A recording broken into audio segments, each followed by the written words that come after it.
नमस्कार दोस्तों, स्वागत है आप लोग का एक बार फिर से द आईआर शो में। तो दोस्तों, एक बहुत ही ज़्यादा खुशखबरी की बात है।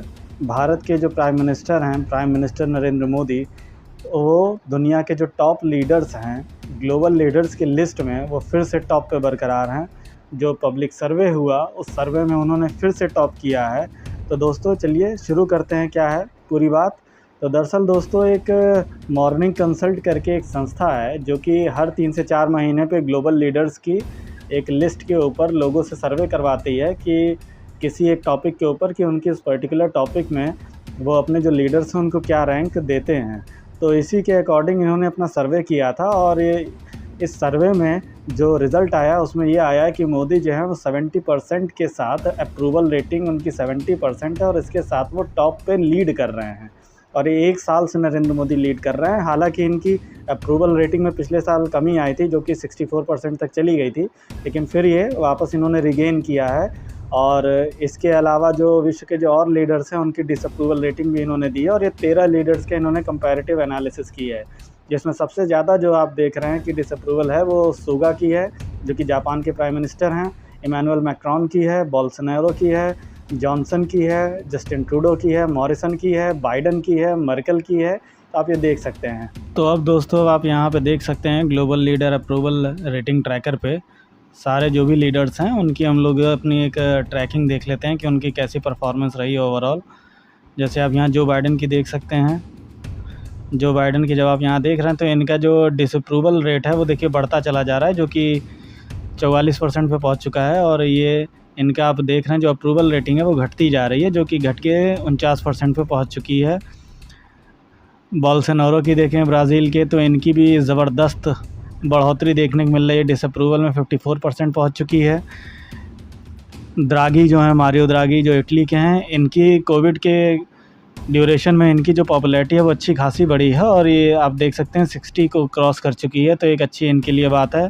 बोरिस जॉनसन के लिए जो है चिंताजनक बात है, यहाँ आप देख सकते हैं कि बोरिस जॉनसन की जो रेटिंग है, अप्रूवल रेटिंग, वो घटती जा रही है। ख़ास तौर से इस कोविड सिचुएशन के बाद इनकी जो अप्रूवल रेटिंग है वो काफ़ी ज़्यादा गिरी है और डिसअप्रूवल रेटिंग इनकी 50 को क्रॉस कर चुकी है। इमैनुअल मैक्रोन, चुनाव होने वाले हैं फ्रांस में, तो आप यहाँ देख सकते हैं कि इमैनुअल मैक्रोन की जो डिसअप्रूविंग रेटिंग है वो ज़बरदस्त बढ़ी है और ऑलमोस्ट 60 के करीब में पहुँच चुकी है। तो आने वाले समय में हो सकता है चुनाव भी हार जाएँ, तो इनके लिए काफ़ी चिंता की बात है। इसके अलावा आप यहाँ एंजेला मर्केल की देख सकते हैं कि इनकी जो पॉपुलैरिटी है वो लगभग बनी हुई है जैसे थी और डिसअप्रूवल रेटिंग जो है इनकी कम हुई है। हालांकि अब तो इनकी रिटायरमेंट का समय आ चुका है। नरेंद्र मोदी अब हमारे जो प्रधानमंत्री हैं देश के, इनकी आप अप्रूवल रेटिंग देखिए, बीच में डाउन हुई थी पिछले साल कोरोना की वजह से, लेकिन कोरोना सिचुएशन में सुधार के साथ ही इनकी जो अप्रूवल रेटिंग है उसमें भी काफ़ी सुधार हुआ है और जो कि अब आप यहाँ देख सकते हैं कि 70% पे पहुँच चुकी है एज ऑफ 31 अगस्त 2021। तो एक काफ़ी अच्छी रेटिंग है। और इनकी डिसअप्रूवल रेटिंग की अगर बात की जाए तो 25% पे है, यानी अभी भी 5% ऐसे लोग हैं जो कि डिसाइड नहीं कर पाए हैं कि उनको वोटिंग पे अप्रूवल के लिए करना है वोट कि डिसअप्रूवल के लिए करना है।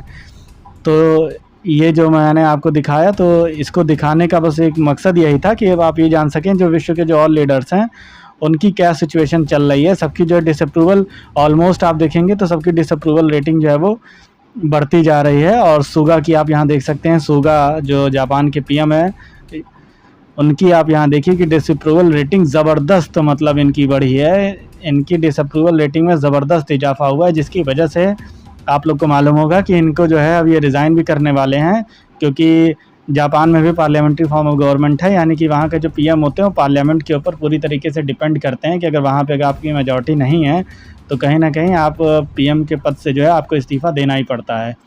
तो वहाँ जो इनकी जो पार्टी है उन्होंने इनके फेवर से ज़्यादा अब इनके अगेंस्ट में वोट इनके में पड़ने लगे हैं, तो अब इसीलिए अब इन्होंने जो है अब इन्होंने निर्णय भी कर लिया है इस्तीफ़ा देने का। तो अब इसके बाद जो है देखिए अब कौन प्रधानमंत्री बनता है जापान का। तो ये रही टॉप लीडर्स की खबर, लेकिन सबसे अच्छी बात ये रही कि सबसे ज़्यादा remain on the top list जो रहे हमारे, जो हमारे देश के पीएम मोदी रहे एज ऑफ इंडियन सिटीज़न। ये हम लोग के लिए प्राउड की बात है। अब इस पे दोस्तों ये कहा जा सकता है कि इनका जो मॉर्निंग कंसल्ट का जो डेटा होता है बहुत ही शॉर्ट जो कम सैंपल होते हैं उन्हीं पे होता है। लगभग 4,500 से 5,000 के सैंपल पे इन्होंने अपनी स्टडी की है।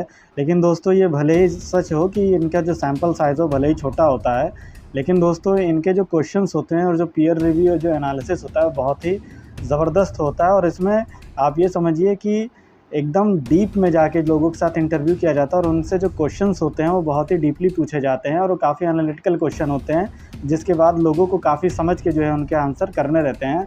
और इनके जो भी टॉपिक्स होते हैं जिस पे सर्वे किया जाता है, अभी इन्होंने तालिबान के टेक ओवर के बाद भी सर्वे किया था, तो इनके सर्वे को काफ़ी तवज्जो दी जाती है और पब्लिक काफ़ी जो है इनके सर्वे को पसंद करती है और काफ़ी इनके ऊपर भरोसा भी करती है। तो इसलिए इनका सर्वे किया, कहते हैं ना सैंपल साइज़ छोटा है, तो ये कोई बहुत एक ऐसी इंपॉर्टेंट बात नहीं जिसको लेके आप इसको इग्नोर कर सकते हो। बाकी इस पूरे टॉपिक पे आपका क्या कहना है, आप अपनी राय कमेंट बॉक्स में ज़रूर दोस्तों शेयर करिएगा।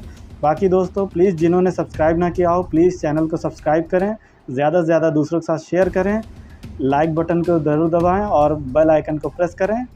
थैंक यू दोस्तों, thank you for providing your support and thank you for watching the video. जय हिंद, जय भारत।